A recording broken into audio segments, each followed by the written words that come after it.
अपने कर्मों से हम अपना भाग्य कैसे बदल सकते हैं, इस बात को हम एक कहानी के माध्यम से समझते हैं, जो कि बहुत ही दिलचस्प कहानी है। कृपा करके पूरा सुनिएगा और अच्छा लगे तो एक लाइक और सब्सक्राइब जरूर करिएगा। तो चलिए शुरू करते हैं कहानी। मेरा एक दोस्त हुआ करता था कॉलेज के वक्त। उसको एक पंडित ने बोल दिया कि वह जिंदगी भर गरीब रहेगा, चाहे जो हो जाए। उसके पास इतने भी पैसे नहीं थे कि वो अपनी पढ़ाई पूरी कर सके, इसलिए उसने कॉलेज भी छोड़ दिया। परंतु उसने उस पंडित की बात को नकारते हुए कहा कि मैं बहुत ही जल्द बहुत पैसे कमाऊंगा।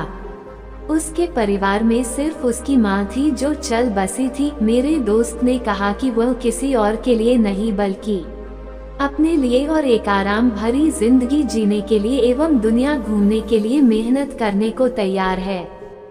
फिर उसने खोज शुरू करी और उसे अपनी राह मिल गई। उसने लगातार 5 सालों तक मेहनत करी।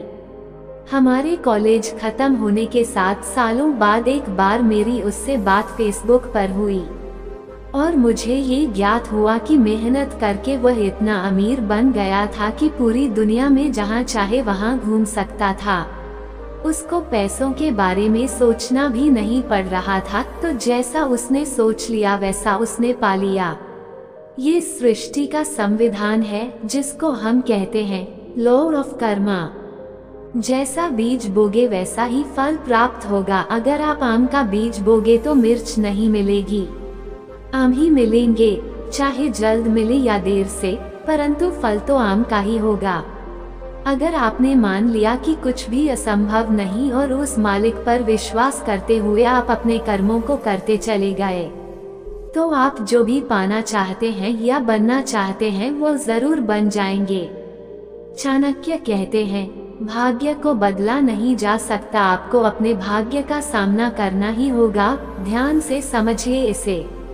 जब मेरे दोस्त ने मेहनत करनी शुरू करी तो उसे एकदम से ही परिणाम नहीं मिल गए।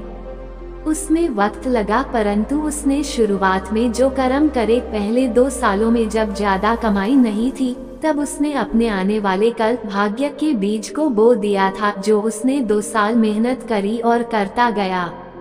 उस बीज के द्वारा उपजने वाले फल को, भाग्य को बदला नहीं जा सकता था, उसे उसकी मेहनत का फल मिलना ही था। यानी आप जो भी कर्म के बीज को आज बोगे वही आपके भाग्य का निर्माण कर रहा है।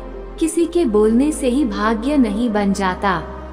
तभी तो सारी महाभारत लिखने के बाद वेद व्यास जी ने लिख दिया आखिर में, कर्म करे किस्मत बने। अगर कहानी अच्छी लगी हो तो हमारे चैनल को लाइक और सब्सक्राइब करें। धन्यवाद।